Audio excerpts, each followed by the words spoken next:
this meeting started. It is Monday, September 9, 2019. We're going to begin at 5:30, and we are at the Community Center, Sierra Room, A51 East Williams Street, Carson City, Nevada, and this is a Carson City Cultural Commission meeting. And now we're going to do a roll call. Chair Dineo, Vice Chair Ramirez, Commissioner Abad, Present. Commissioner Bugley, Commissioner Leyva, Commissioner McBride, Present. Commissioner McCormick. Present. Quorum's present. Thank you. So we're going to go on to agenda item number 2, public comments and discussion, a 3-minute time limit. The public is invited at this time to comment on and discuss any topic that is related to or within the authority of the Carson City Cultural Commission. In order for members of the public to participate in the Cultural Commission's consideration of an agenda item, the Cultural Commission strongly encourages members of the public to comment on an item during the item itself, subject to a 3-minute limit. No action may be taken in a matter raised under public comment unless the item has been specifically included on the agenda as an item upon which action may be taken.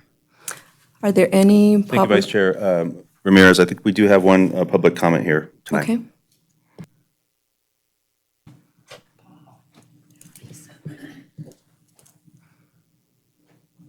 Hello, I'm Paul Young with Shoe Tree Brewing here in Carson City. And me and my bartender hatched up this idea, and I kind of referred him to Mark. We're working on commissioning a sculpture of an actual shoe tree that we'd want to have out at Burning Man and have people during Burning Man hang up shoes, like write messages of love and stuff on them. And then we would shellac it and then do a permanent art install. And so I originally reached out to Mark to just see if there's any grant money or anything we could use to pay the artist we would commission to do it. So that's about all we're at. But he said, actually, there's a meeting next Monday, so can you swing by? And I said, absolutely. So thank you. Thanks for stopping by, Paul. Just learned of this the other day. It's a fantastic, another fantastic example of a local business interested in participating in the arts. I'm certainly going to direct Paul to the Nevada Arts Council or State Arts Agency, but just kind of want to plant the seed among us to see if there's a possibility for crossover with some of our municipal funds towards public art. We'll see. I'll keep you updated on our conversation. Great. Well, any other comments? So the Celebrate Culture mini grants might help your cause. Okay. But get the information, the guidelines on how to apply for that, especially when you get more plans on paper, so to speak. Absolutely. And you could probably bring that forward to us, and then we could consider that, depending on what funds are available at the time you come. The sooner the better, probably. Okay, sounds good. Yeah, we're working with we reached out to the generator in Reno, and they referred us to an artist named Andy. So we're going to go, hopefully meet with them soon. Okay, great. Thanks, Paul. Thank you. Paul, the information that you collect for this grant, you could also use for the Nevada Arts Council grants. Oh, okay. They have some also. Okay. So if one didn't work, you wouldn't be starting from scratch for I could the other. use the same info. Okay, sounds awesome. I appreciate your guys' time. Thank you for coming. Thank you. Paul. So moving on to agenda item number 3, for possible. I think there's more. Sorry. Oh,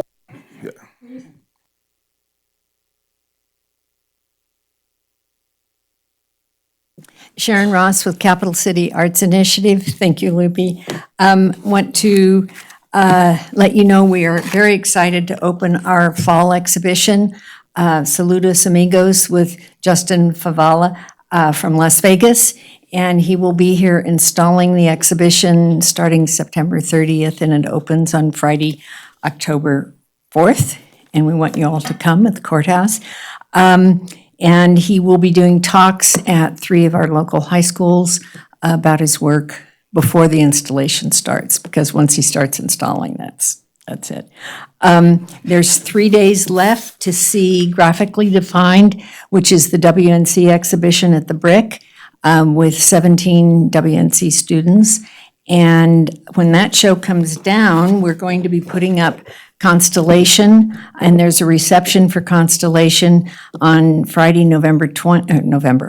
speeding ahead too fast. Friday, September 20th, from 5 to 6:30 at the Brick, and this show will have work by 9 UNR students, BFA students from the university in Reno. And thank you to our board and to Glenn for all the help installing and curating. And thank you. Sharon, this room looks fantastic. Oh, And I was here Thank you. for the reception. There were a lot of people. There All were. the seats were filled, yeah. We did. It was good. Thank you, Sharon. And our students from the Latino cohort will be coming to help out with your upcoming event. Yay. Thank you. If anybody wants to help install, it's a treat to work with Justin. He is off the charts amazing, and he's hilarious and brilliant. So let me know. You can come help do piñata paper. Thank you, Sharon. Anybody else? Okay. All right, so now we move on to agenda item number 3 for possible action of the adoption of the agenda as presented. There are 2 items that I'd like to change or alert the board of some updates. For item 5A, Fred Howland is not present here tonight. Instead, we have Deborah Foster and Dana Childs representing the Nevada Arts Association. And then for your consideration, 7A, which is my bi-monthly Arts and Culture Coordinator Report. I would like to put that in between 6A and 6B, because I think that the report of the past 2 months will help the commission's decision on item 6B. I think it's just added information, and I think it would be enlightening and helpful. Those are my 2. Is that fine? Okay. Yes.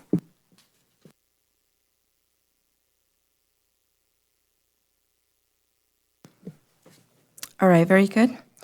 So moving on to agenda item number 4. I have one other thing. Yes, On item 6, it should be the Nevada State Museum. Item 6 should be the Nevada State Museum, not Nevada State Art Museum. That's an error on my part. It's a typo. It's a good reason why I need an assistant.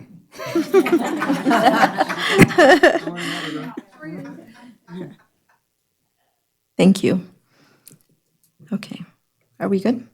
Okay, all right, so then now we go on to number 4, for possible action of the approval of minutes from July 8th, 2019.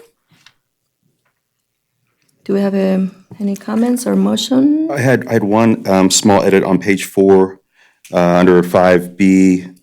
It was Commissioner Ramirez who volunteered to be on the school mural program, not Commissioner Leyva. Just for the record, that was it. That was the only thing I found. Yeah, Mark, could I check the recording on that? Because I thought I heard his voice. And if it's changed, I'll let you know. That sounds fine, sure. Okay, I move to approve the minutes as presented with the correction to the commissioner involved with the school mural program being checked out. I second. all those in favor? Aye. Motion passed. Okay. So now we go on to agenda item number 5 for discussion only items. And you mentioned, Mark? Yeah. Deborah and Dana, if you want to, okay.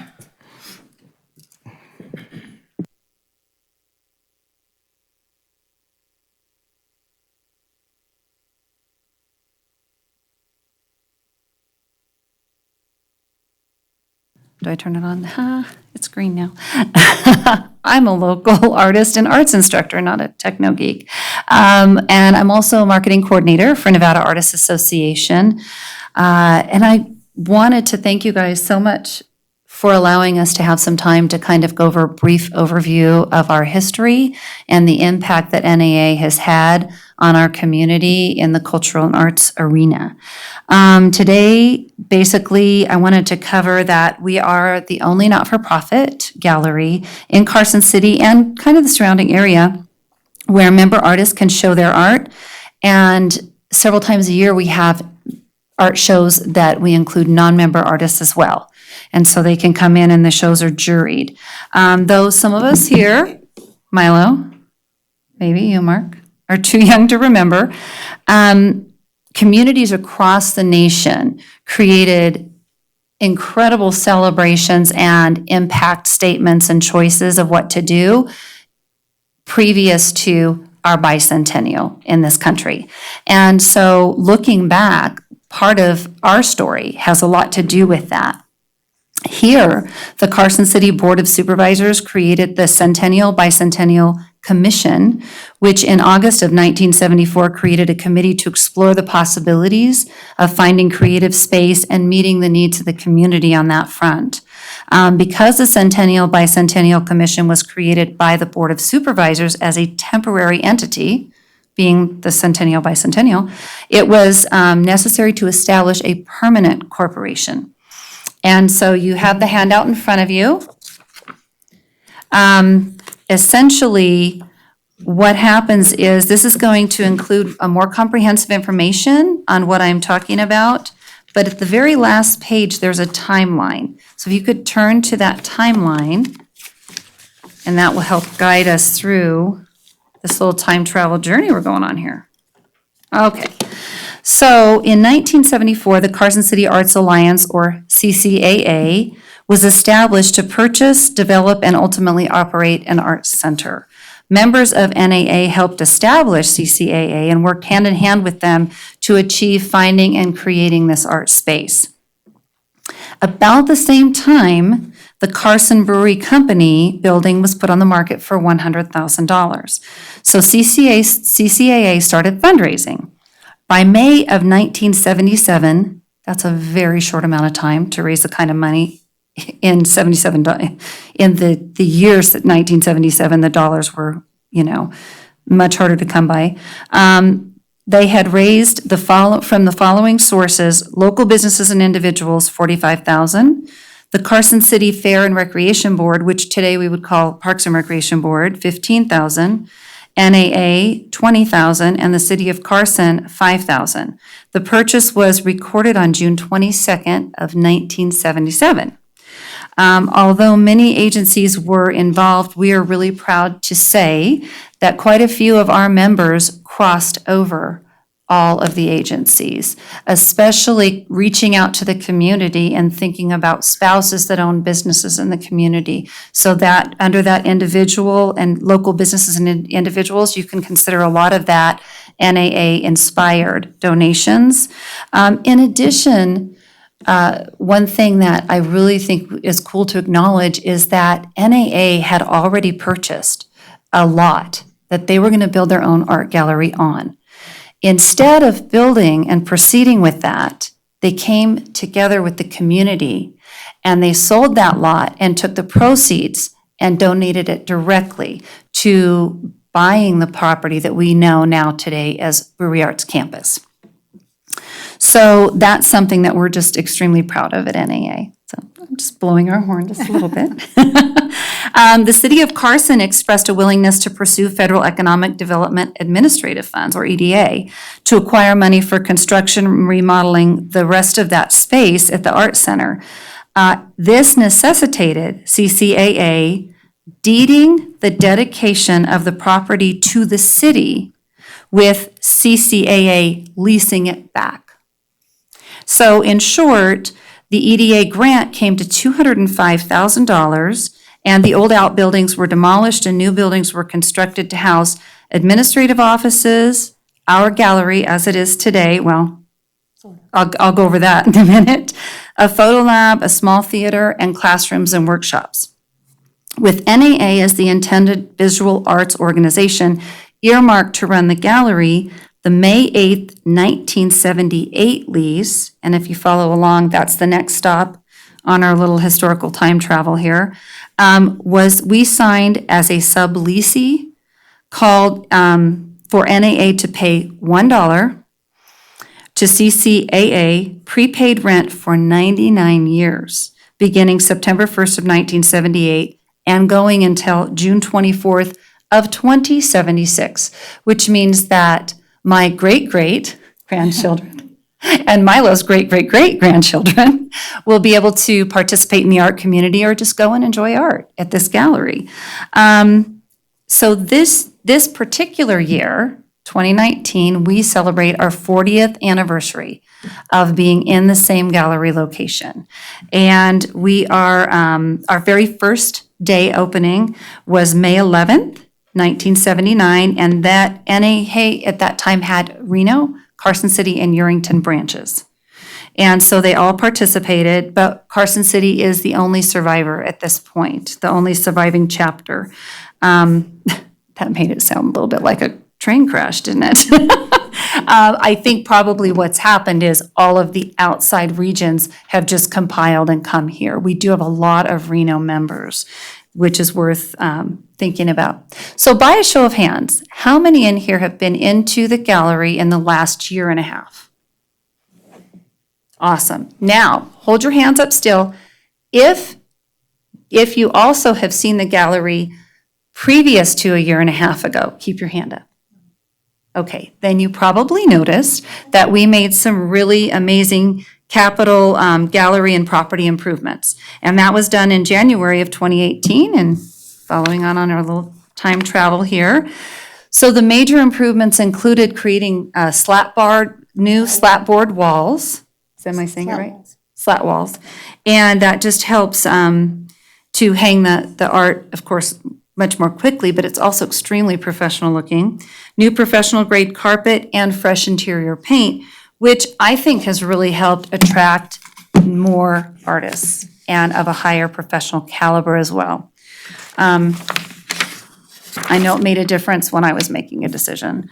So we've grown our membership to 142 members with 58 new members this year alone, which I think is extremely impressive. We have 8 shows a year, and they average 80 or so entries per show. And the Nevada Day show has well over 100 entries, so you're looking at floor-to-ceiling art, basically. We updated, over the past few years, we've updated our constitution and reassigned board position from member-at-large to membership chairperson, updated duties and other positions. We have 9 members that meet at our board on a regular basis, usually monthly. And then we have 4 general membership meetings a year where we provide presentations and demonstrations that help enrich the artists that are members. It just helps enrich their art knowledge, maybe how to market their art, just whatever we can do to help them grow in their art knowledge and whatnot. We'll have different artists come in and do demonstrations as well.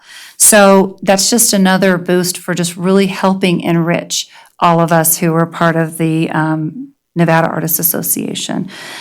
We have been running in the black for at least 5 years and balanced our budget. So more black ink from the printer, a little bit less color. We are members of the Downtown Business Association, and we participate in all the wine walks. We have chosen to stay open for the Saturday night Levitt Amp concerts for the past 3 years. And trust me, when I was trying to crunch the numbers, that is an extremely good idea on our part. Unbelievable flow of people, not just using the bathroom. Right? We do participate in Jazz and Beyond events and the new open studio. Thank you, Ellie. And sometimes we host the meetings for the Carson City Arts Coalition. We participated in the Carson City Takes Flight Art Show at the Reno Tahoe Airport. Thank you, Mark. With our member artists providing almost half the art, right? So that, and we were so excited. I mean, it's just like people around, the artists around Carson were just like, we're in the airport. We've hit the big time now, you know. We were just proud as peacocks, you know, just talking about it. And I literally had friends say, wait, I just saw your art hanging in the airport. Somehow that made me just more important as an artist. It's been great. Thank you for that opportunity. We do have a website that features and promotes member artists, art shows, and local community art events. This year, we've enhanced and grown our Facebook following and added Instagram to our social media outreach. We've secured several radio interviews in addition to expanding our publicity. So we're not just going to local newspapers, we're also going to expand into Reno, Tahoe, regional, and then we're talking about radio and television where we're sharing information with them as well. But we're also sharing with local and statewide art alliances and tourism groups. So we're just trying to broaden that outreach. But another thing we did this year that was really cool is we created a way for our members to help participate in the marketing efforts. So not just getting out print media, but also helping boost on social media, you know, and pass the word on. And then we created a thing called pop-ups, art pop-ups. So we're having artists do demonstrations downtown, maybe McFadden Square one day, sometimes at the Nugget, off Alante, at Rustically Divine, and different places downtown where we can tell the weekend crowd, hey, just a few blocks down is an amazing art gallery with representation, you know, with arts representing up to 142 artists, you know, usually at any given time, at least 40 or 50 of us are showing.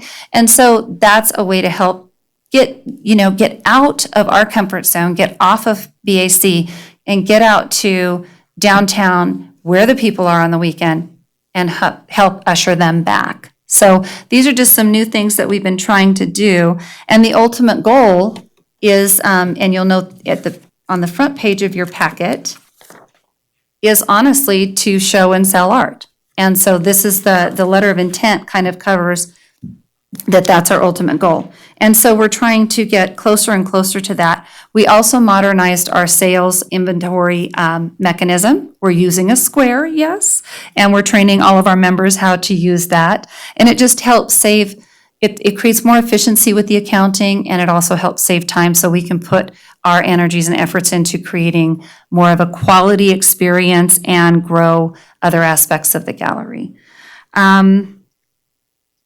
At the end of the timeline, you'll see that we're having our 40th anniversary celebration. On the front of your packet, you'll notice that you have an invitation. So please join us. We're going to have a great big celebration on November 3rd from 2 to 4 at the gallery. And we'll have some wonderful surprises with some art from some of the past members, some posthumously, unfortunately, and some of the founding members hopefully will be there to entertain us and regale us with their stories of old. Okay, well, stories of yesteryear at least. Any questions for Debbie? I'll also add that if you recall the 110 paintings I installed in the senior center, that was from an NA artist who relocated, I believe, to Arizona. So this organization is definitely contributing to our community in a lot of aspects. So thanks for that friendship. For reminding me. I think it's great that you're going to be doing it on a Sunday afternoon, because I think that we need to add more events downtown on Sunday afternoons for families. That's a very good point. Very good point. That Saturday's wine walk, and we're trying to not do too many things on the same day. I think it's great that you're doing outreach, and especially I like the ideas of the pop-ups moving off the campus and Great, and thank then you. attracting people that might not wander 2 blocks off the main the main drag, Right, and right. making them aware that you're just a short Skip skip and a hop away. Yeah. So that's great. Thank you. You're welcome. The Thanks. purchasing of the wine walk tickets on the BAC campus has helped with people coming into the gallery. And the evening concerts in the summer, that first year, I don't know how many times I tried to explain the difference between BAC and NAA to people, because they really thought we were one and the same. and didn't realize it was two different memberships too. So we've spent a lot of time educating the public. Anything you can do to help would be great. Absolutely. Absolutely. Well, thank you for coming. Thank you so much. All right, moving on to, do I need to do public comment here? Yeah, we're going to open up to public comment. Is there any Public public comment? comment? If not, we'll move on to the next item. Okay. Okay. Madam Vice Chair, if you want to read 6A, I'll follow up with reading the staff summary. Okay. So on 6A, do I read the disclosure first? Afterwards. Afterwards? Okay. So 6A, a discussion and possible action regarding this, the Celebrate Culture, CC, grant application submitted by the Nevada State Museum in Carson City in the amount of $2,500 for the Dia de los Muertos community celebration, scheduled for November 1st and 2nd of 2019. Thank you. So as you recall, this body had approved a brand-new grant application guidelines and final report that I brought to you. If I could just interrupt, Piran Takis on behalf of the District Attorney's Office, if you could read your disclosure right before the staff summary. Gotcha. Okay. Thank you. Thanks. Okay. So NRS 281A.420 requires me to disclose a conflict of interest and abstain from voting if I have a disqualifying conflict. In my private commitment, I am involved in Western Nevada College's Latino cohort as a planner and sponsor of the museum's event. WNC collaborating with the Nevada State Museum for the Celebrate Culture grant application. Because of my commitment in a private capacity to the grant applicant, I feel that a person in my position would be materially affected by that relationship and as such, I will be abstaining from voting on this matter. Thank you. So just to recap, this body had approved a Celebrate Culture grant guideline application final report in January. Tonight we have a first-time applicant. It's the first time that we are going to go through this procedure of reviewing the application. Minot, if you want to step up. I found that the grant applicant, this is an eligible grant. The responses you have copies of, that's part of the public documents here at the front door. I wanted to give the applicant the time and ability to express the importance of this outside of the written material that you've already seen. We have the website up already. You'll also see that you have a copy of the scoring criteria at your hand with a pencil. As this is a smaller amount of money, $7,000 allocated for fiscal 1920, and we are uncertain of how many other applicants we're going to get to this, I'd like just to use that scoring criteria as to keep in the back of your head as we listen to the Nevada State Museum's request for $2,500. So could you scroll that up a little so we could see the pictures? Turn on your, yeah. There we go. Yeah, okay, so. Is it on? Okay. So the Nevada State Museum has been doing Dia de los Muertos events since 2006. It was often quite small because we didn't have a great way to let everyone know about it. And what I mean by everyone is literally everyone, all different parts of the community. But in the last 2 years, is it 3 now? I guess it's the 3rd year, we've been partnering with the Western Nevada College's Latino cohort. It has really expanded because of that connection to the Latino community. This year, we are planning on having,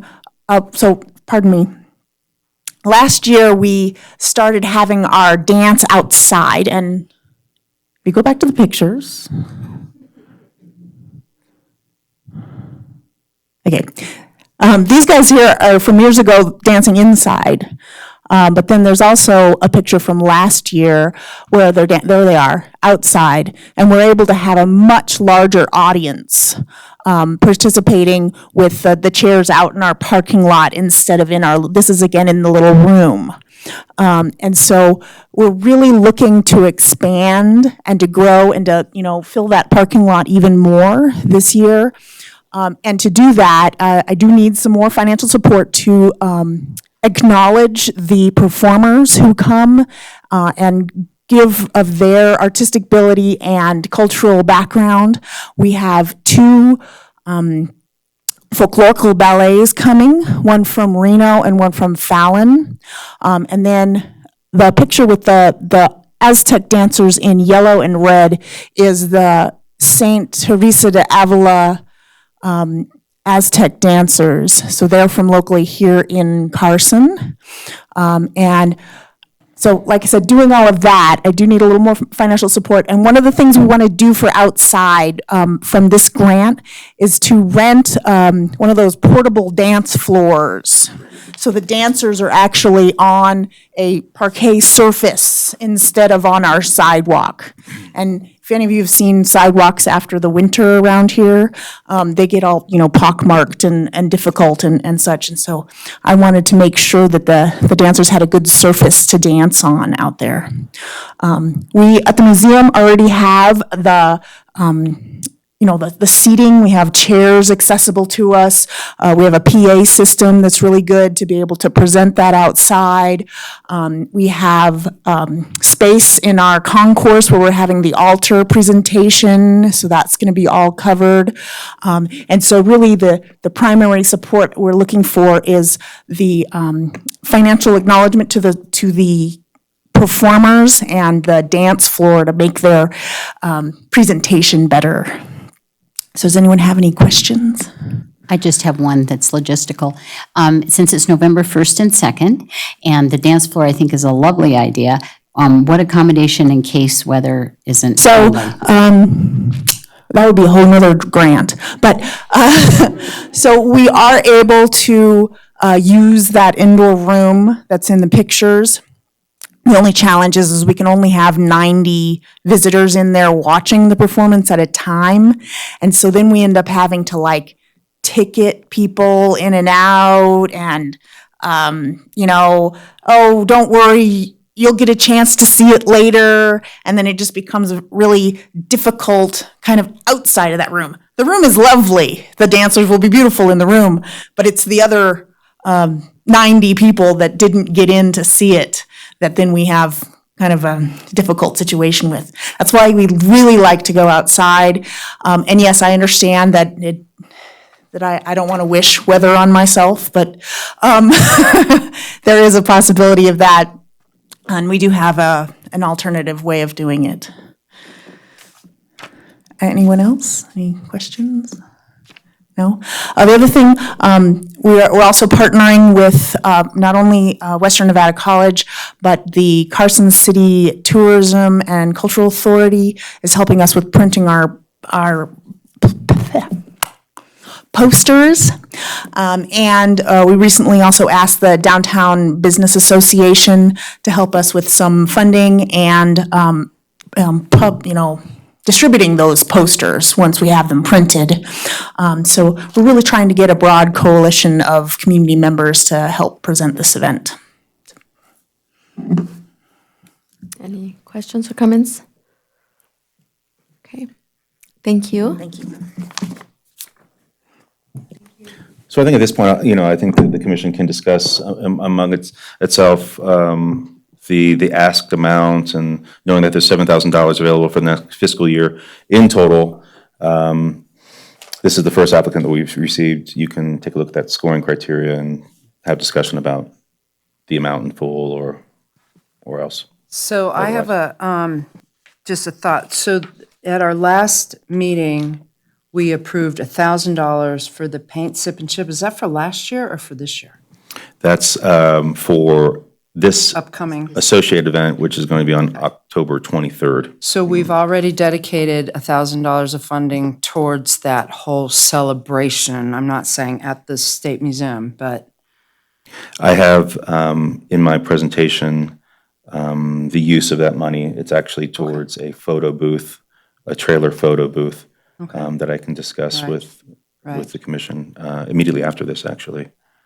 Well, my point is that then $3,500 out of a total of $8,000 would be dedicated, if we voted on that today, of the total year's funding for this one weekend. The originally recommended $8,000, Plus the 1,000. and then we made it $7,000. So there was only available $7,000 for all applicants. That $1,000 was distributed by the commission to another okay. event Okay. as part of my expenditure towards the paint, sip, and chip.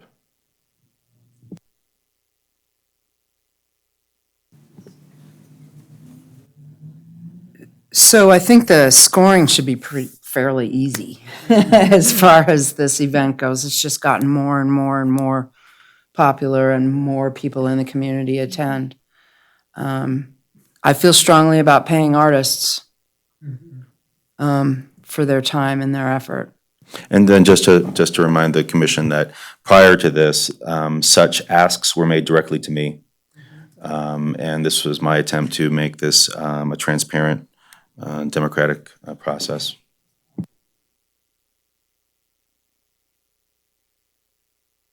This is a tremendous event, and I've attended, and I watched the growth. And in terms of embrace of community and bringing in different groups, and you do an excellent job of how this is all handled.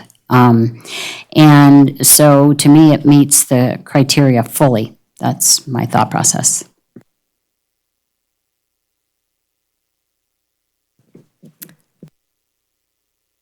Thank you, Commissioner Doe. So anybody else has any comments, or do we ask for public comments, or? Are we good? Are we good?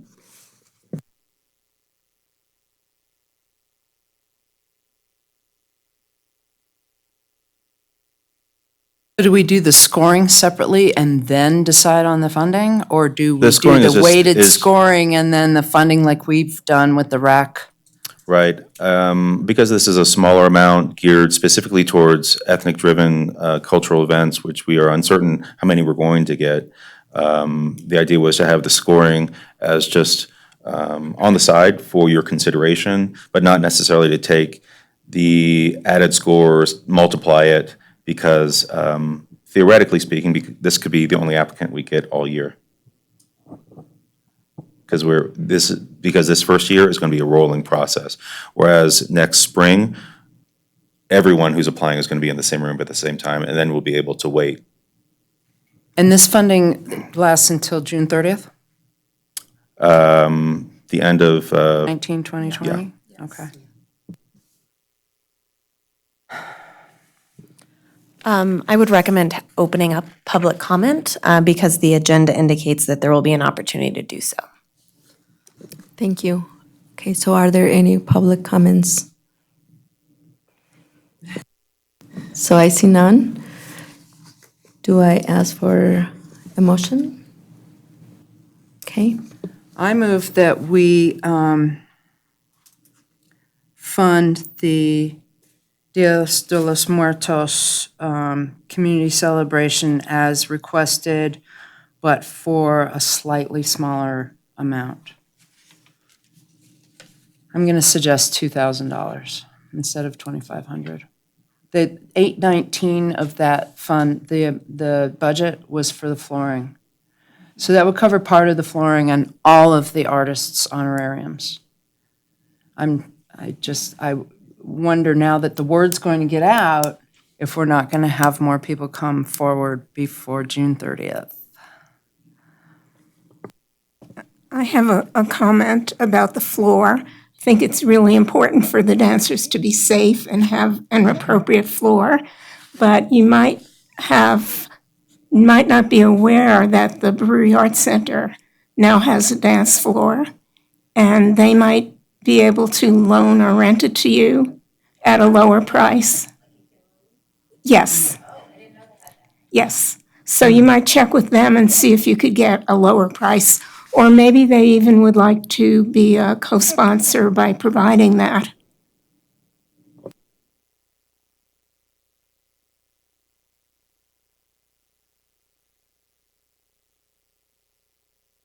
With that, I would second that. All right. So what is the determined amount, just for the record?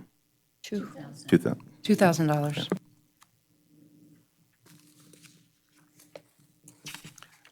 So, Let's so do we, call for a final vote on that. I'm sorry? Call for a final vote on the recommendation for $2,000. Okay, so to summarize it? I'm sorry, I didn't. Sure.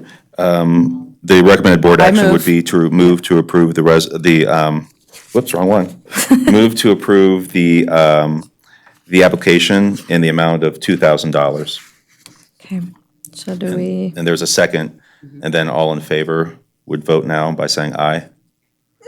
so go ahead. All those in favor? All those in favor? Aye. Any opposed? Any opposed? Abstentions? And it carries. It carries on, okay. Yeah. Thank you. One abstention. So for the record, Right. Vice Chair, Right, Yes. okay, all right. Okay, So- thank you for that. Thank We're you going thank you for to- everyone's help on that. Thank you, Mina.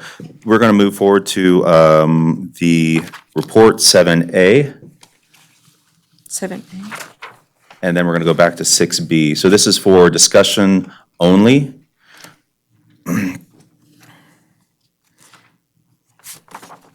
This is my bi-monthly report to the Cultural Commission, saying, what I've been working on. So what you see here is a picture of about 40 people, arts leaders from all across the Nevada, having gathered in Tonopah, Nevada, about 2 to 3 months ago. This is part of the Nevada Nevada Arts Council's Basin to Range Exchange Program. This was an effort to pair larger communities with smaller communities for cultural swaps. I paired myself with the city of Tonopah, knowing that their contact person there, Kat Galley, is responsible for the tourism, and knowing how this office is funded, I thought it would be a good match. What you see up here, BRX, that's 2 logos. So every month for the next 10 months, we are submitting imagery of public art in each city and digitally splicing it to conceptually come up with a new piece of art. So there you see the New York to Paris mural race of 1908 in the fill of the BRX, and behind that, Bryce Chisholm's mural at the Brewery Arts Center. In addition, we contracted with a great graphic designer to create a new Carson City Tonopah sticker, and those were 150 limited edition stickers. If you haven't gotten yours, there might be a few left. As part of this cultural swap, not only are we exchanging artwork, which I'll show on the next slide, but we're also exchanging some of the benefits of each town. We've partnered with some hotels, with some ghost walks, with some breweries, and what we're doing is giving online giveaways. Just this past week, a woman who lives in Spring Creek, Nevada, won an overnight stay and play package that we put together through the kindness of donations through these companies to come and visit Carson City. And we have 2 swaps, 2 Carson City packages and 2 Tonopah packages that we'll be swapping out within those next 10 months.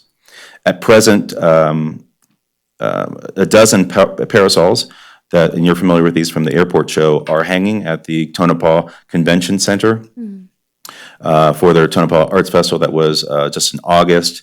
Come 2020 in City Hall, we're going to be displaying some Tonopah artists there in City Hall. If you haven't attended the summer 2019 Artist Lecture Series, it's been a lot of fun. We've been getting about 25 to 30 people per evening. Our last event is Thursday, September 19th. These are free, open to the public at the Brick. The last 2 artists are both from Buffalo Creek Artist Residency. It's a good partnership we have with this artist residency in Gardnerville. Gina Misanelli is from just outside of New York City. She's working on her first public sculpture there. And Laura Buchan is a woodworker. So this is Artist 7 and Artist 8 of an ongoing summer series that celebrated artists that Buffalo Creek is bringing in, as well as the Artist in Residency program in Silver City. Mark, what's the attendance been like? I've only been able to 25 to 30 people per evening. Oh, great. Terrific. Thank you. This is one of the newest additions to artwork in Ward 3. This is also another work by Bryce Chisholm. The other day, we had a ribbon cutting at Empire Elementary School. Pictured here is Susan Squires, the principal, who reached out wanting to beautify this freestanding two-sided wall that's in the playground. We put out, as you know, a call for artists. 22 applications were received. 22 of them were eligible. We had to, as you know, a wall has two sides. We had to pick two, unfortunately. Bryce was one, and Bill Lewis was the other. Just under 300 people there for the ribbon cutting. Commissioner Ramirez, thank you for being there. Superintendent Stokes was there. He was very pleased with this. Any muralist wants a backdrop of those mountains when they do a mural like this. The theme was Reach for the Stars, which is an internal theme of Empire Elementary School, reaching for excellence. It was a really good time. Bill Lewis is the artist. He actually lives in Utah. He grew up in Sparks, went to school in Sparks, travels back and forth sometimes, and was interested enough to send in his application. Although he wasn't present for the ribbon cutting, it's certainly fun to say that we had an artist from Utah come in. There's a nice picture of all of us. And now I want to talk about statistics, social media statistics, just for this one project, right?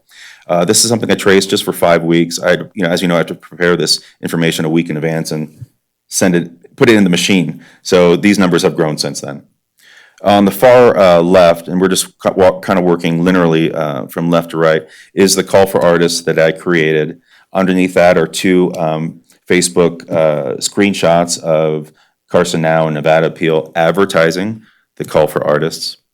Next, you have Carson City Department of Arts and Culture, which is the Facebook page that I manage, that is congratulating the two artists. Those are actual digital images that the artist submitted for consideration.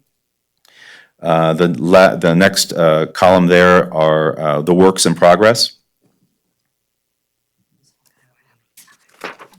Continuing working left from right, Rachel in IT does a fantastic job. She's responsible for the Carson City, Nevada government website. She's the one that took a lot of the photographs, a lot of the videos. That's the update of the event. The Carson City School District underneath that posted the event. The next column is the artists or the artist businesses. The next column is the artist's family. The last column on the right is their Instagram. So as you can see, this news travels through many layers.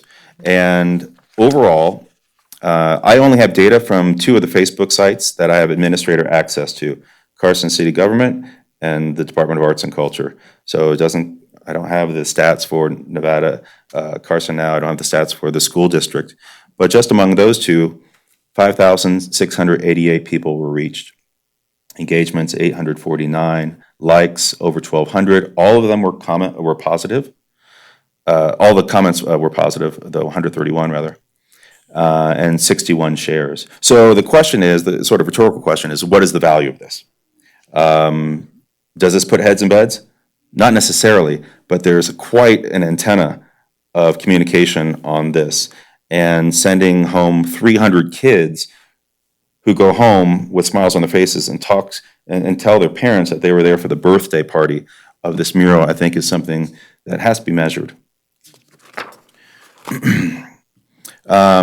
Again, this report is kind of going over the approved fiscal year calendar that we approved. I want to touch the topic here of Nevada Recycles. This was a collaboration with the state agency and local fish wanting to do a recycling program together. It seems the state kind of got out of the gates a little bit too late in wanting to get their information out. I have no problem creating the content, but I need some help doing the marketing, doing the finding the audience, finding the speakers. And so we have a good start. It kind of started a little bit late, so we decided to table this. No work is lost until next time when we can get our calendars in sync. Makes sense. The Lego project, I have decided to delay on the calendar a bit because at hand, I'm working currently, as Mina had mentioned, on the Dia de los Muertos. Last year, I did the first annual Paint Sip and Chip. This was a collaboration with the Carson City Library that would laser cut 150 of these wooden skull ornaments. This slide needs to be corrected. Things move very fast within a week. The Boys and Girls Club will be partnering with me on helping prime the wooden skulls, on helping paint a couple of wooden skulls for our jurors for the Ofrenda competition. The Nevada Artists Association has been kind enough to once again donate the soda, the candy, the chips, the salsa, the real content that brings people together for a fun evening. This is scheduled for October 23rd. We've upgraded, thank you to the museum, from the Adams Hub to the museum itself, because we anticipate a larger crowd than last year. And this is the space and the space restrictions from last year with the 98 people that we had show up. Happy to say that this event was a finalist for Best Special Event in Carson City. That's a new category that the Reno News and Review had made for us. Commissioner McBride, to answer your question, so in addition to the collaboration with the library on making the skulls, and in addition to the Boys and Girls Club priming and prepping a few of them, in addition to the NAA providing all the food and drink, Snapwagon reached out to me. They have this cool rig here that has a photo booth on the inside. So not only can it make paper strip photographs, it can email them to the attendees. We have a DVD of all the photographs to build a library. This is portable. We're going to discuss where we can place this. And what I'm really thrilled about is at the bottom of the photo strip, we can put the Cultural Commission logo. So now we're really starting about, with 1,000 people coming to this event, potentially 1,000 people going home with this logo, emailing it to their friends and family. I think this is really the building blocks for something spectacular. Here are our Ofrenda jurors from last year. This year, we've reached out to the Lieutenant Governor's office. Sergeant Daniel Gonzalez has confirmed that he will be a juror, as well as Jessica Clark, one of the owners of San Marcos Restaurant. So as you can see, this event is really rooted in the community. I've been working on the first annual Mayor's Art Awards and luncheon. I've partnered with the Chamber of Commerce on putting together this event as part of their portfolio of soups on. They already have a working template at the Gold Dust West. Again, things move very fast, so I need to update this slide. The event will be held Friday, November 15th at the Gold Dust West. Tickets are $25 per person. The Chamber will donate $5 per ticket sale back to the Department of Arts and Culture. I have reached out to the Governor's office and First Lady's office, inviting them to attend this event. Let me press the pause on that button because I'm going to get back to that in 1 minute. The intent each year in Carson City, the mayor, in partnership with the Department of Arts and Culture, recognizes individuals and organizations committed to enriching the capital with arts excellence. It is the intent of the Mayor's Art Awards to help Nevadans cultivate greater appreciation and understanding of the value of arts, stimulate further arts leadership, and grow new art patrons. The Chamber is going to take care of all ticketing. The seating capacity is between a 60-person base and 125 maximum capacity. It is their belief that this will be a sellout event, 8 to 10 people per table. I've secured keynote speaker Heather Harmon. She's the deputy director of the Nevada Museum of Art in Las Vegas.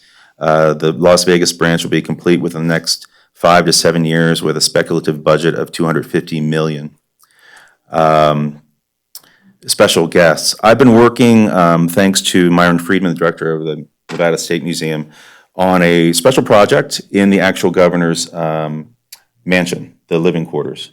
I will address this. I don't want to let the cat out of the bag, so to speak, but it's going to be a very special opportunity that the First Lady is very thrilled to participate on, which allows Carson City to be the conduit for putting contemporary artwork in the living quarters, the foyer and the lobby of the governor's mansion. It would be a artist registry, and then I would be curating this with the First Lady, with the State Museum, and another person from the governor's office. The idea is that the details will be summarized and announced. I guess I've already done it though at the luncheon. So I'm super excited about that because that adds another level of city and state overlap. This is Heather Harmon.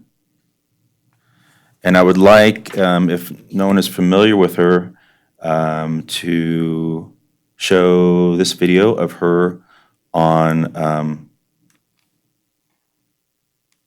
TV.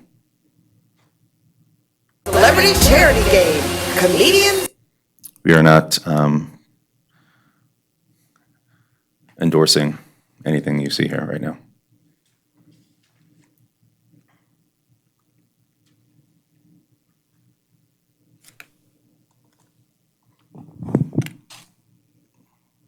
But for several years on your Friday morning, the Nevada Museum of Art is up in beautiful Reno, Nevada. But for several years, there's been an effort to try and expand it down here to Las Vegas. And with me this morning, Heather Harmon, Deputy Director of the Nevada Museum of Art. Thanks for joining us this morning, Heather. Thank you for having me. So let's talk a little bit about the effort to expand the museum down here to Southern Nevada.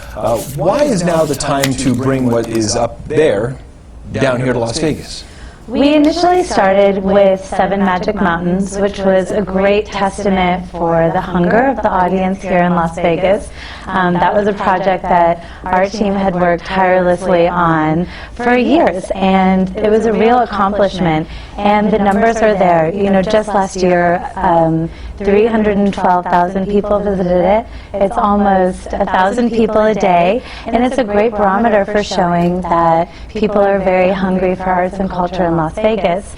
The Smith Center set an incredible precedent for culture here, and just before that, the Lou Ruvo Center, who brought architect Frank Gehry to Las Vegas for a building that every time I drive through Symphony Park, someone is outside photographing it.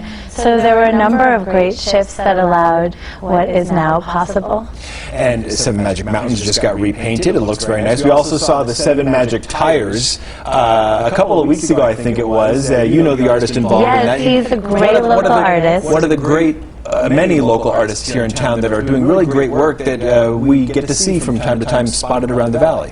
And the artist is Justin Favela. He just had a fantastic show at the Barrick Museum on campus at UNLV. And he's an artist we've worked with at the museum previously and someone we really get excited about supporting. He has a couple upcoming shows in other parts of the U.S. and it's also like a great testament to the work that's being made here. All right, so let's get back to talking about the effort to bring the museum and expand it down here to Southern Nevada. Symphony Park is kind of the location, right, that you guys are talking about. Where do things stand on fundraising, designs?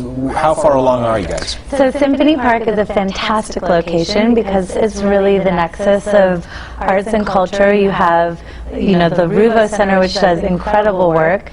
You have the Smith Center, which is really such a beacon for us, bringing world-class programming, the ballet, the Philharmonic, so it's a very natural nexus for arts and culture, and we are full swing in our fundraising efforts. We have a few milestones that we're working towards hitting. One is a match with the value of the land and some funding the city has given us, and we're working swiftly towards accomplishing our fundraising goals, and in tandem working on an architecture search. So we had some parameters. We wanted to give an architect a real opportunity, not someone that has had at the point in their career where they've won a Pritzker Prize, but someone that maybe has worked on a few museums, and for someone who this opportunity would be really meaningful, because our city, someone that is really going to look at our city and look at what we can offer and give us a great opportunity to bring people, to look at this piece of architecture as they do the Geary Building. And just real quick, if people want to get more information online, where can they go to check out? They can go to the NevadaMuseumOfArt.org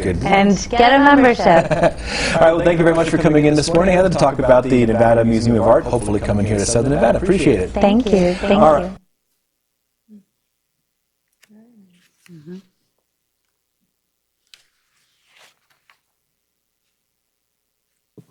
So just to reiterate, it's my strong intent and drive to try to secure the First Lady and potentially the Governor to this event. It's in the works. You can, of course, imagine what their schedule looks like. Things change rapidly, but they can definitely, I think, bring an elevated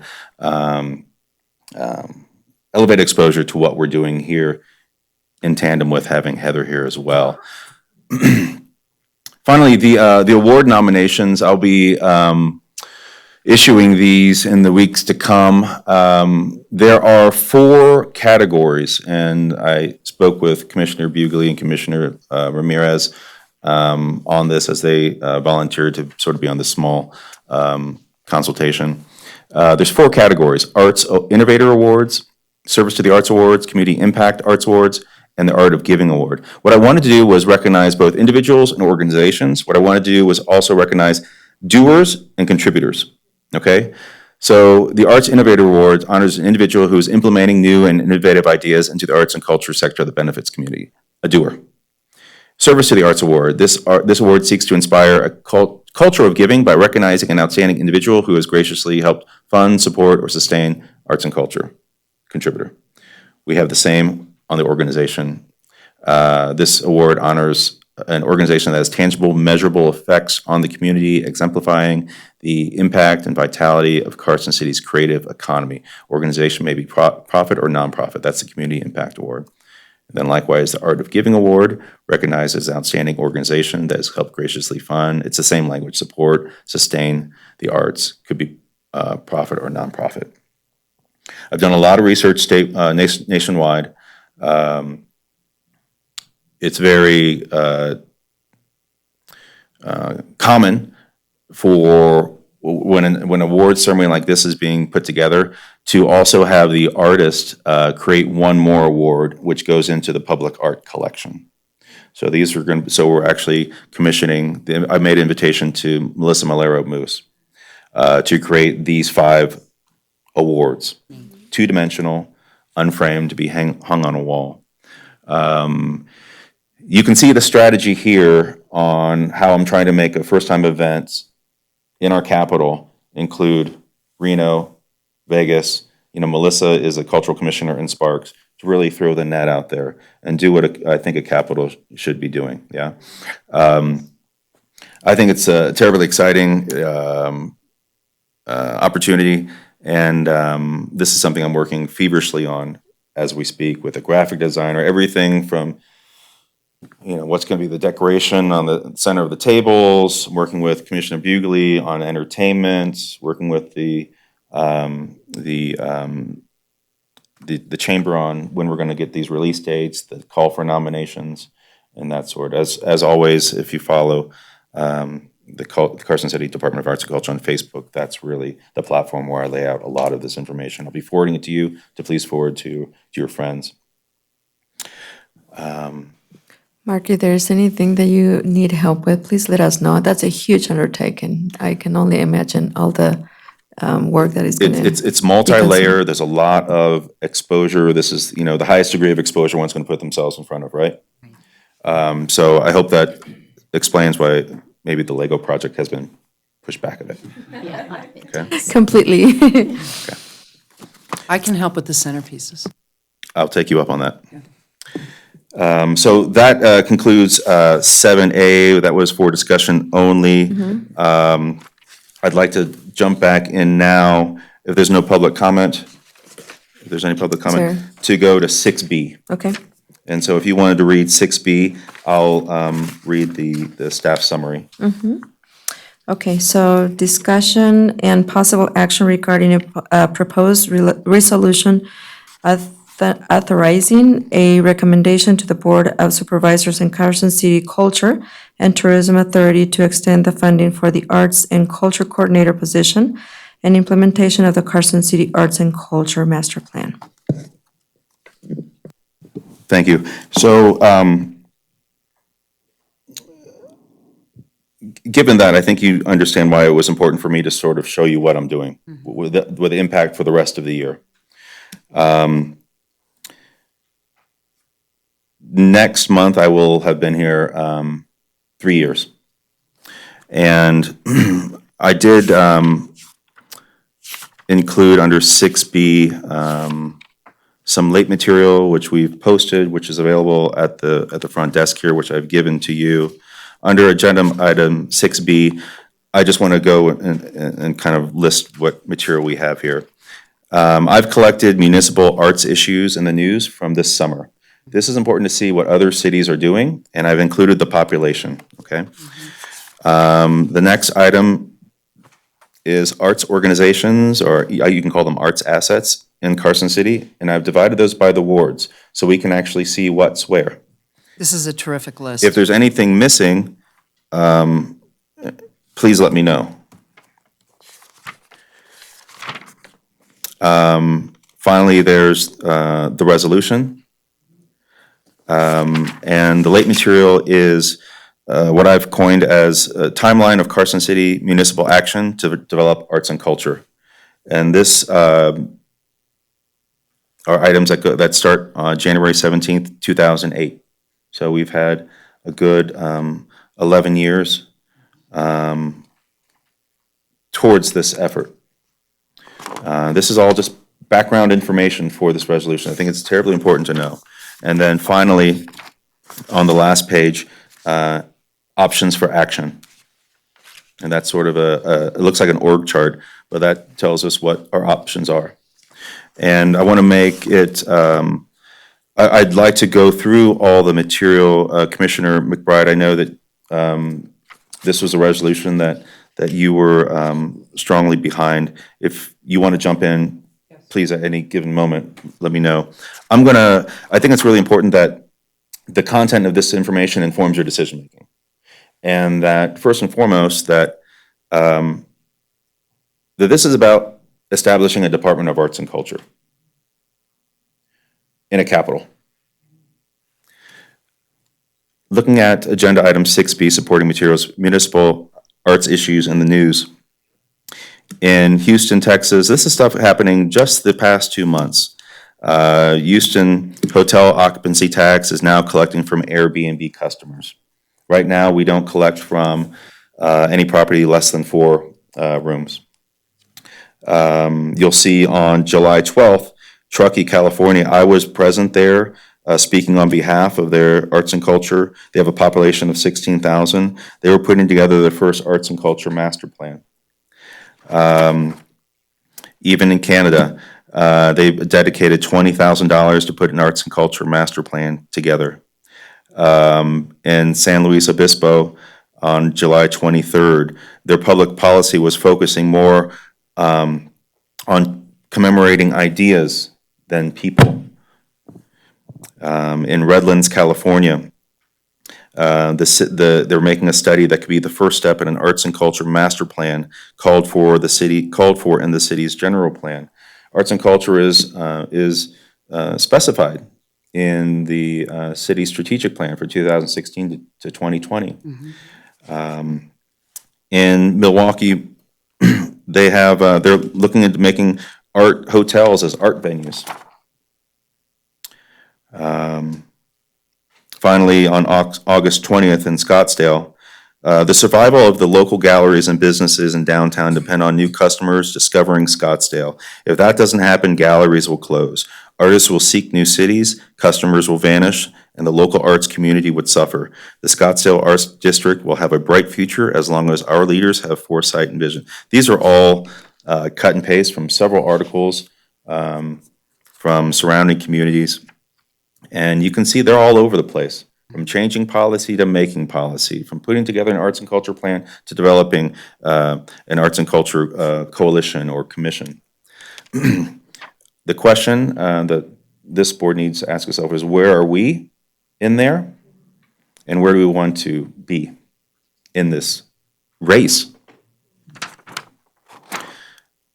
The next page is arts organization, arts assets by the ward. As you can see, the lion's share of arts assets, as far as numbering, the quantity is in Ward 1, followed by Ward 2, then Ward 4, and then Ward 3. And it's no mistake that Empire Elementary is in Ward 3. That was a strategic plan to get more arts in a ward so that we're balanced.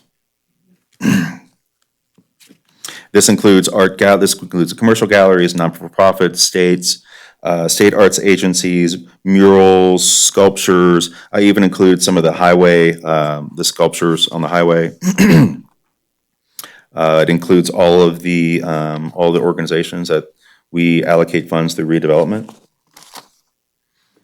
I want to take a look at the resolution itself and just explain the $25,000. I want to break that down so that people understand that amount. So I've applied for several grants.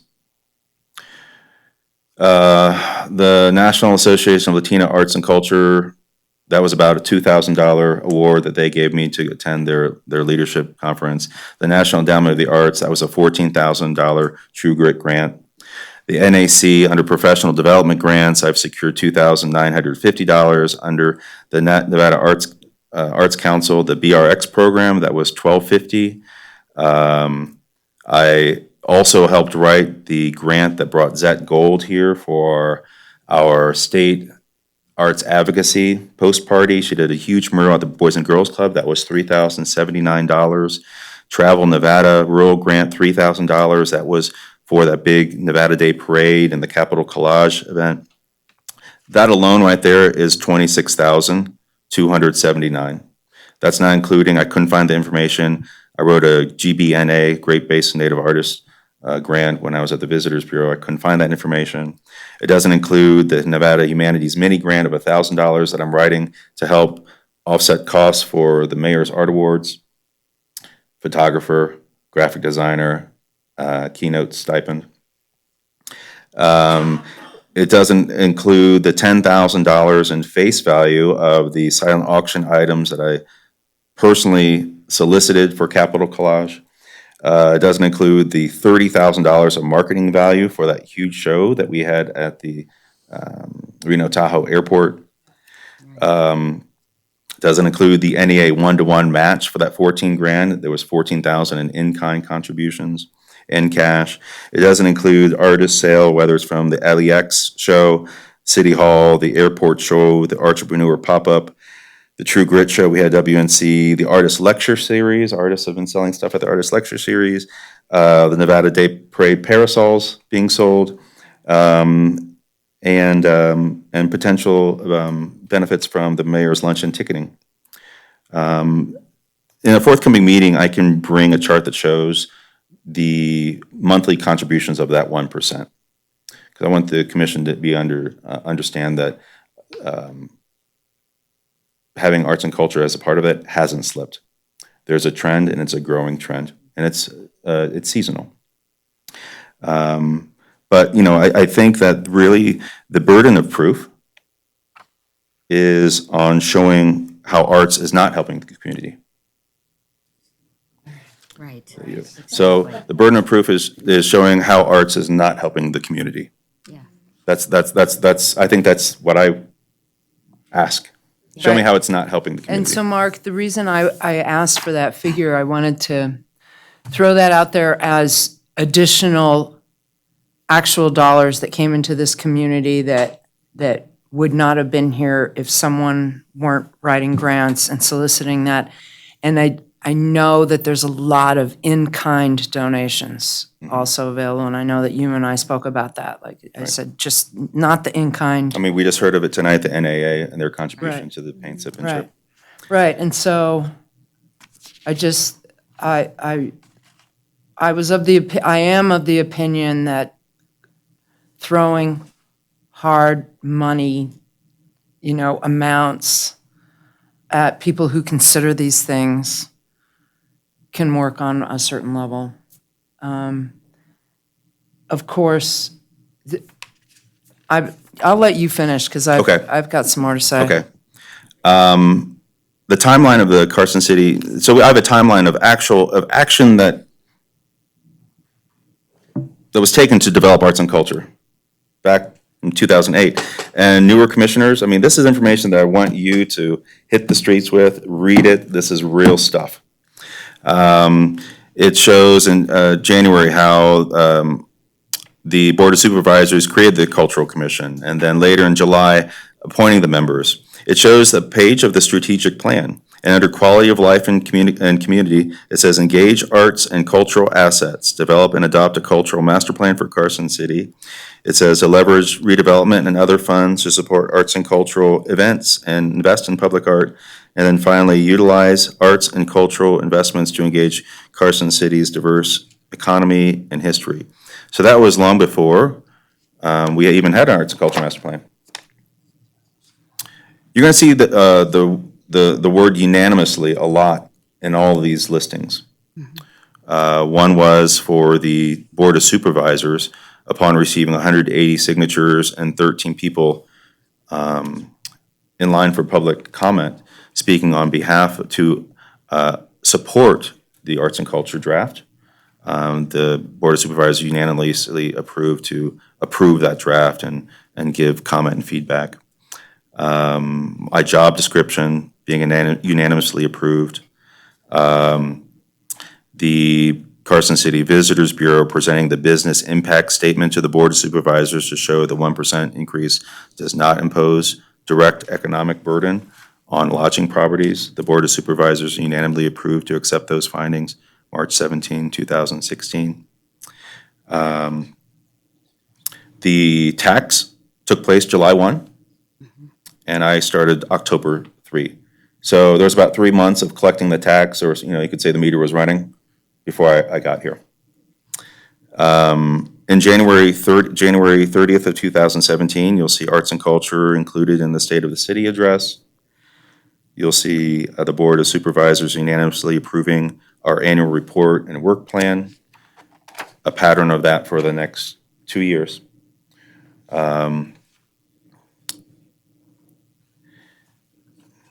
Finally, the last two entries of these dates are the interlocal agreement, which the visitors, the CTA gives 1% to the city, and that covers clerk, DA, human resources, finance, cutting checks, closing street closures, security, that sort of stuff, and then the second 1%, which is for arts and culture. And so this is a interlocal agreement that Ben worked feverishly on to really modernize and make understandable consulting every department that's mentioned in there.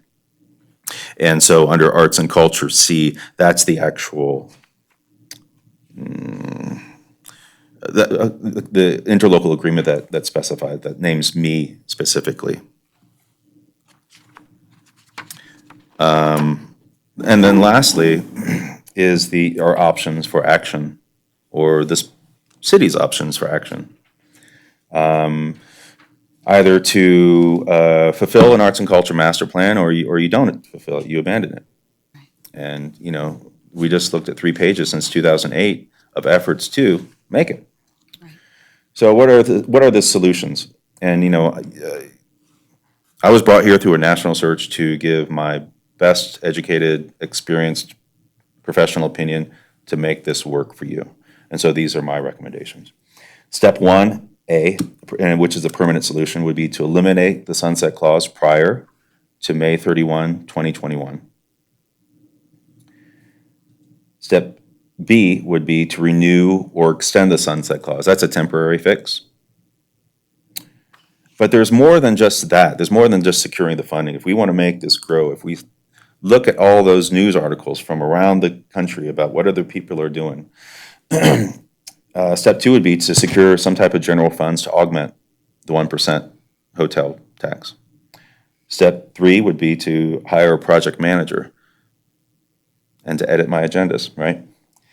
Step four would be to create a CIP. And this is specific language written. It's different from city to city, but it could dedicate anything from 0.5 to 2% of a public works project. That money is put aside in a kitty to dedicate public arts, either to that site or to another public site. It takes, I have to do a lot of research on that. That's, the big cities have that. Yeah. San Doesn't Francisco. Reno have that? Pardon me? Reno does too. Reno has that, and the TOT. Right. So, the resolution speaks to our first step, but I just want the public to know, and everyone here to know, that there are other steps to be taken to keep this going. So those are some options to make this happen. The other option is to abandon it or to not implement an arts and culture master plan. And so what happens then is Nevada becomes the only state among California, Oregon, Idaho, Utah, and Arizona, all of our surrounding states, without arts funding in its state capital. Nevada becomes the only state among those 5 states without a Department of Arts and Culture, and city government intentionally omits arts and culture from the next Carson City Strategic Plan 21 to 26. So it's intentional. Explicit, yeah. So that's a lot of information, but I feel it's my duty to go back in history to show how we got here. Everyone was here, I wasn't, but when we put it all together and look at it on the same screen, I think it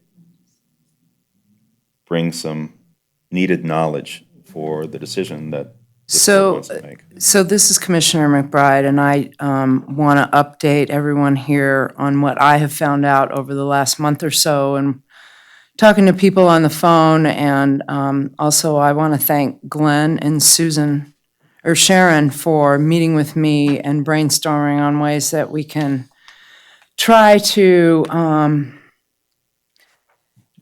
get beyond this sunset clause, just, different strategies to take.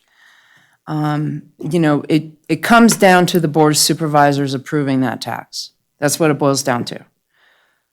Working backwards, what the preferred and status quo route is to go through the CTA board and have them make a formal recommendation, and then the Board of Supervisors votes on that. However, what I was told is they need data.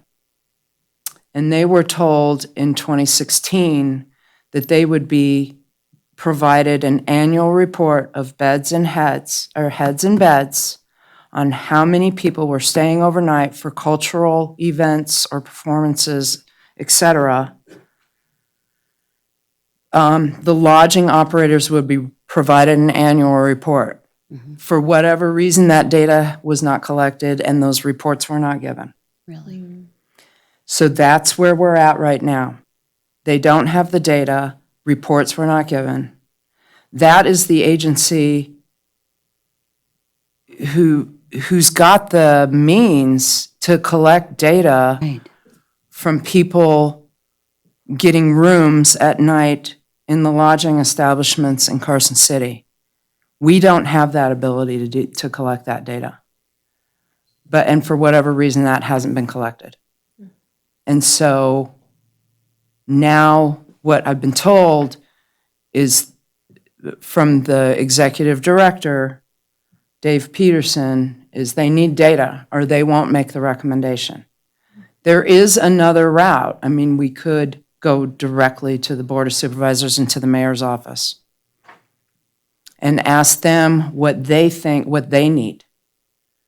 One supervisor told me that we didn't necessarily need to collect the data, that we just needed to maybe do a poll of all the lodging operators and find out if they're just happy with the way things are going and leave it at that. Well, that's not bad. I'll add to that, as far as data. I mean, in the late materials, all the municipal actions, it lists my annual reports to the Board of Supervisors. Annual reports are one thing, it doesn't specify that it has to have lodging data in it. Right. And you did provide And I did provide a report this spring. infographics to the CTA as well. Right. So if there was an opportunity to say that the data that they wanted was not there, well, it was unanimously approved anyhow. So I'm a little, Right, right. So, what I suggest, there's a couple of things that I've been thinking of. One is to attend the CTA meeting this Friday. It's 4:30 here.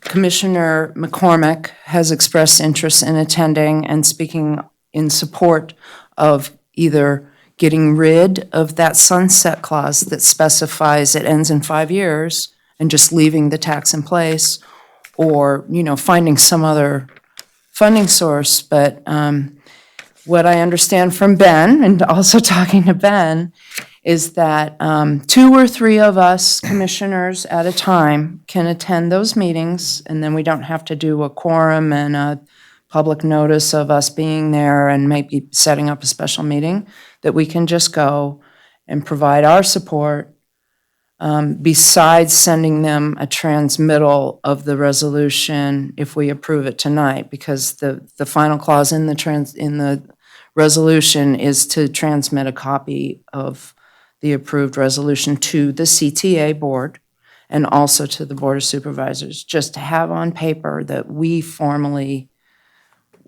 would support, extending the department's funding, either through the room tax or some other way. What time is the meeting, Terry? It's at 4:30, or no, 4 to 5:30, typically right? would be on 4 this to evening, but 5:30. it's for this one time, it's this Friday.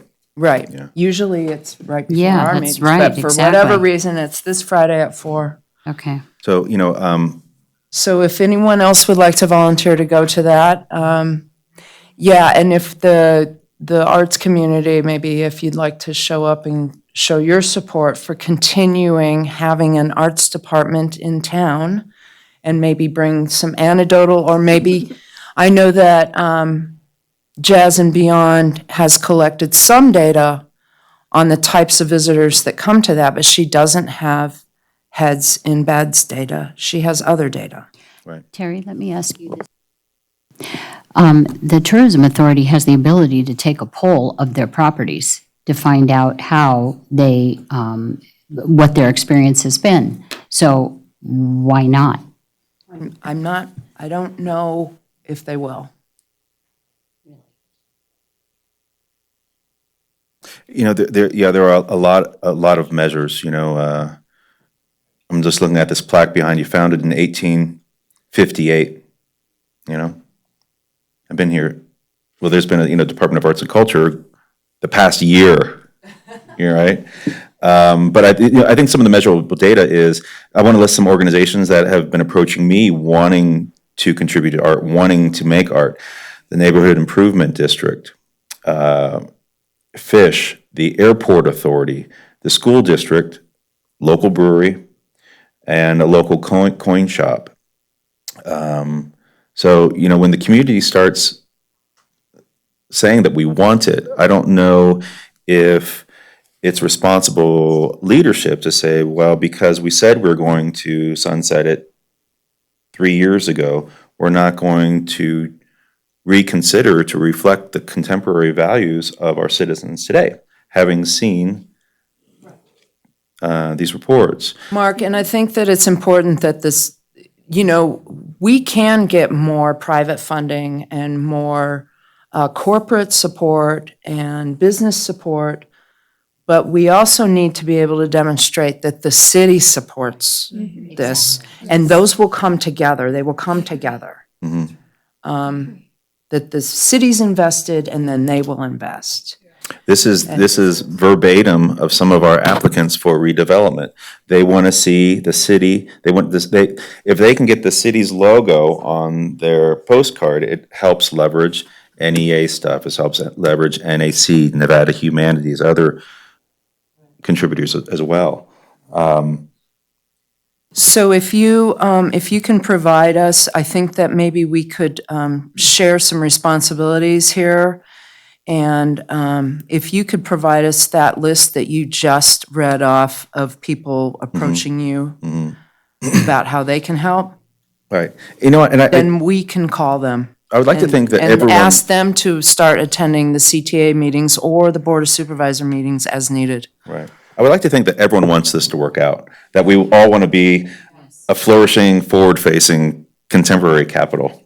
I'm optimistic, thinking that we want to see ourselves listed in the news as growing. And I would like to think that that Carson City wouldn't want to throw away efforts that's been in the works since 2008 with great achievements in the past 3 years, great initiations, contributions, great community. I mean, I think the last annual report that I submitted was maybe 51 organizations that we overlapped with last year.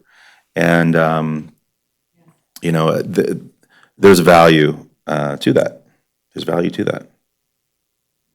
I should like to think that just the logical argument of not kicking down the proverbial foundation that's set up should be enough to be, persuasive. It's like, this has been 11 years of work, which is all culminating in this. And at this point, when you've spent this much money and spent this much time, it's just going to end. It's just going to be, or reduce we're going to give up on the master plan. Yeah, I should hope that the basic understanding of what that would represent in terms of, shouldn't say waste of time, but a lack of effort on that side should be recognized. Right. And, I'm hopefully I've showed And the urgency is growing because you're already planning 2021 events. We are on the books to be at the airport in 2021, arts advocacy, statewide party here.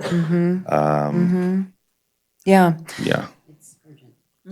So, I want to take. So if any of the other commissioners have any thoughts about how we can proceed, that would be great. And then also, before we vote for the resolution, I'd invite comments from the public before we vote on that.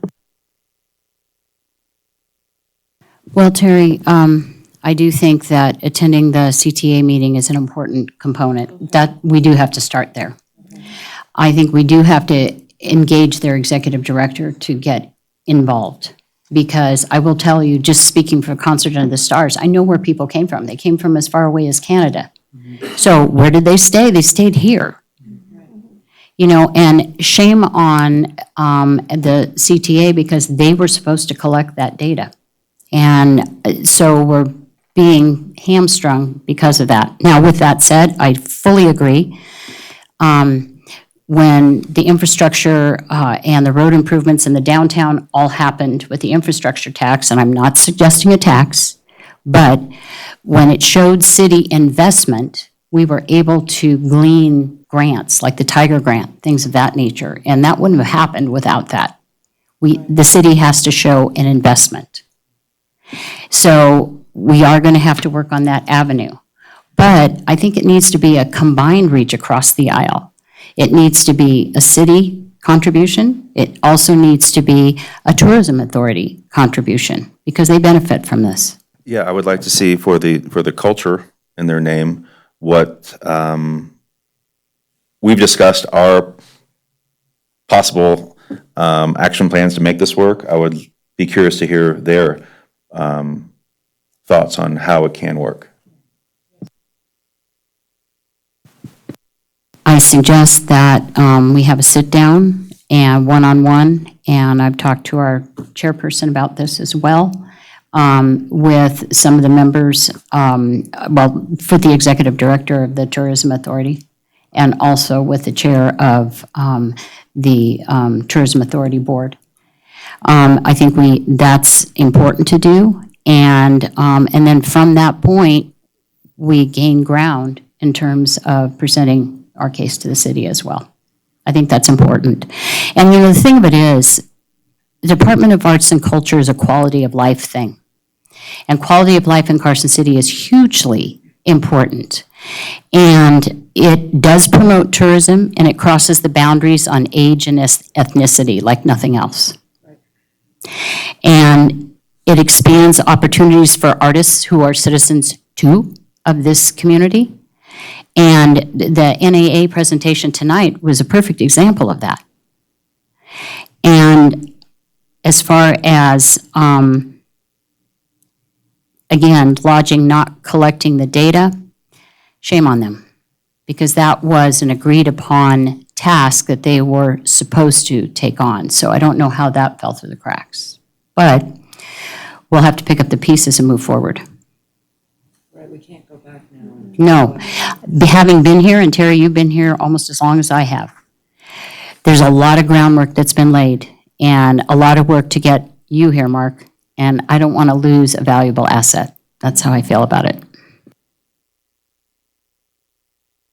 I do wonder if, to what degree the lack of collection of data could be used as a fulcrum if interactions with the CTA are not fruitful.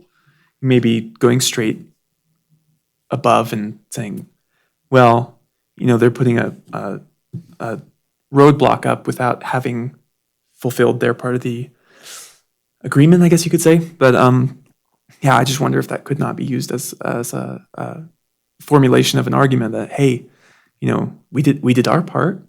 We've shown development. They do collect the number of heads and beds. They just don't apportion it to how much was from the arts tourism. But heads and beds has increased consistently since we started, so they can't say that And that's the this data I'm going money to bring at our is next meeting. hurting them in any way. I have a chart, Commissioner Bugley, that shows the increase month by month of that. So. And also, the lodging properties, the larger ones, support and hire a lot of people who live in this community who benefit from what we do also. Well, I've never stayed in a hotel anywhere in the United States without a piece of art hanging in that room.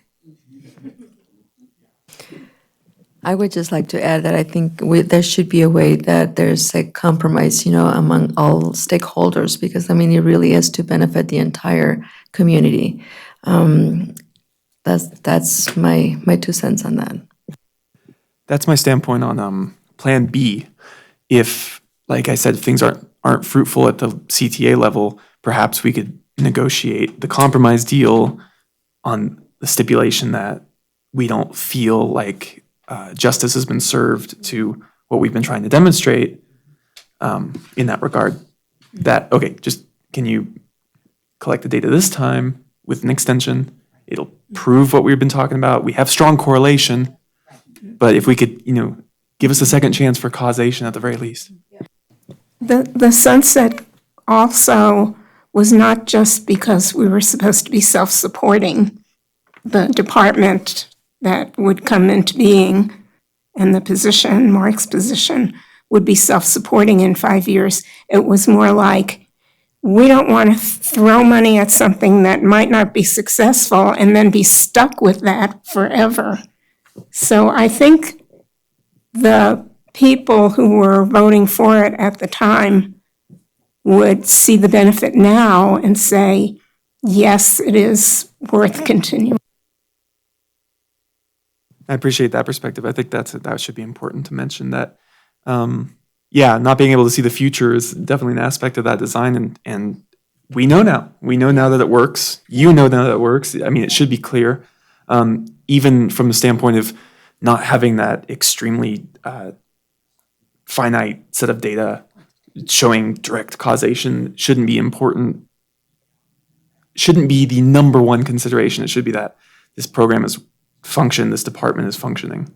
It needs more staff. Absolutely. I think we are ready for public comment. Thank you. Sharon Ross, Capital City Arts Initiative. At its August meeting, the Capital City Arts Initiative Board of Directors voted unanimously to support continuation of the city's important arts and culture position. CCI urges early action to sustain this position in order to maintain continuity for a program that has proved to be successful beyond all our expectations.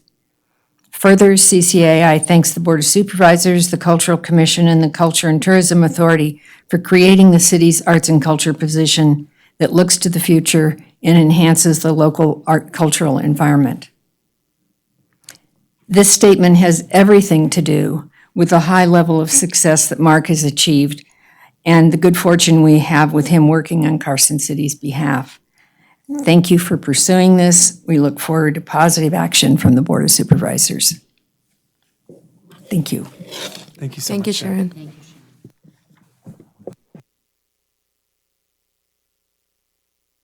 So are there any other commissioners that can attend Friday night or? Terry, I'm going to plan on it. Okay, great, terrific. I have another commitment following it, so I just have to see how that all. Maybe you can give public comment at the beginning of the meeting or something. Yeah, that's what I'm hoping. Okay, terrific, thank you. I won't be able to attend, but I'm about to not work on Friday nights anymore, so I'll be able to attend future events on Friday.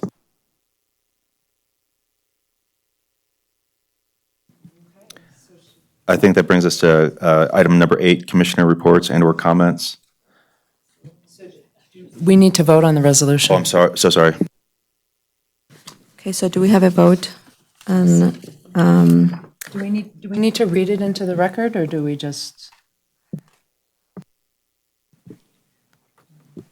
No, you don't need to. You can proceed with a vote.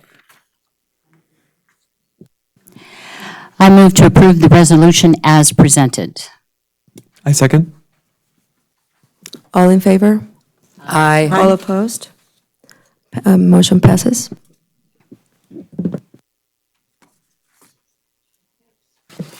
So now we move on to Commissioners' report, agenda item number 8, Commissioners' report and/or comments. Chair Dineo is out today because of a shoulder surgery, a painful shoulder surgery. But she had asked me to ask our DDA about the parameters of having a closed session. I know we shared one email earlier today about that, but maybe if the DA's office could tell us under what circumstances. And she's not here tonight to give further definition of why that she would want that, but I think it had something to do vis-a-vis a personnel disposition that I'm holding and wanting to hold a closed session for the Cultural Commission as well as some other stakeholders in the community to sort of, as you said earlier, put us all in the same launch pad to advocate for this department. Sure. So, as a public body, you're bound by the open meeting law, which does have very specific requirements for a closed meeting. There is a personnel exception, however, it's fairly tailored. So we would need a lot more specifics about doing that at a future meeting. It would also need to be agendized, and there's specific notice requirements for that. So once we have more details from the chair, we can work as your council to see if we can agendize that for the next meeting. Thank you. Any other comments? I just want to announce that the annual Celebrity Chef Harvest Dinner that benefits the Greenhouse Project will be held this year on November 11th, which is Veterans Day, and it will be held at the Governor's Mansion in the Nevada Room. And the guest chefs will be my husband, Charlie Aboud, Chris Nealon, and Colin Smith. And tickets will be $200 a person. And there are course sponsorship opportunities. Folks can reach out to me, 775-232-8626 if you're interested in tickets. All of the rest of the information will be forthcoming in the coming weeks. Thank you. And I just have a really quick announcement. Our beloved cuisine cultural icon Thai Basil is closing on Wednesday night as we know it. New ownership's coming in, the staff is leaving, but he has invited friends and lovers of Thai Basil cuisine to come in near the end of the dinner service or have dinner on that Wednesday night and stay for some dancing afterwards. So I just wanted to share that.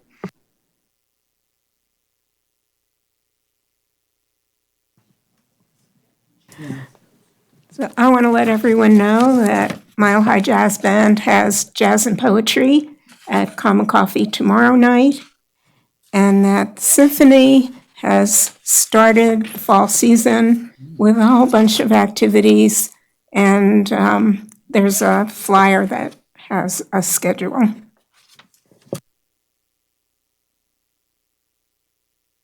Anybody else? Okay, I just want to once again commend Mark Salinas for an amazing job that he did at the Empire Elementary School in gathering all those kids and working obviously with the principal. And like you said earlier, making everyone's day, those over 300 kids, they went home with a smile on their face. And to me, it was so beautiful because he actually made it very inclusive. He spoke Spanish to the little ones, which I think meant a lot to them. And I think it really sent out a very, very positive message to all the kids that, you know what, we are all a beautiful community, regardless of what language we speak. So thank you for doing that, Mark. It was amazing. And then another comment that I have is that I was very pleased with one of the events that I attended at the Brewery Arts Center, coordinated by Gina.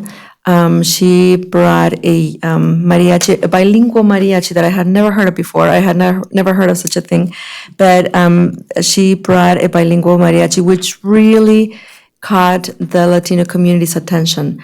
There were a lot of people there. There were a lot of my friends, and they were so pleased with the idea of actually attending a bilingual performance. And again, they felt inclusive. It was a beautiful, beautiful way to bring everyone together. And I also ran into my, Caucasian friends, and they felt the same way. So it was just a beautiful feeling to know that we are all connected, and that music, art, and it does bring us together. So again, it's all thanks to your hard work, Mark. So thank you for that. All right, so if there are no other comments, I believe we go to agenda item number 9 for future agenda items. Anybody? No, just to, under number 10, just want to update again that the Mayor's Art Awards is November 15th, not the 13th. Oh, it is the 15th? Yeah, Friday the 15th. And that we are moving our November meeting, which typically falls on Veterans Day, to the 25th after that Mayor's Art Awards program. Excellent. Great, thank you. All right, so agenda item number 11, if there are any public comments and discussion for 3-minute time limit. And I see none. So agenda item number 12, for possible action to adjourn. All right. I'll thanks. second that. Excellent. Thank you very much, everyone. Thank you, everyone.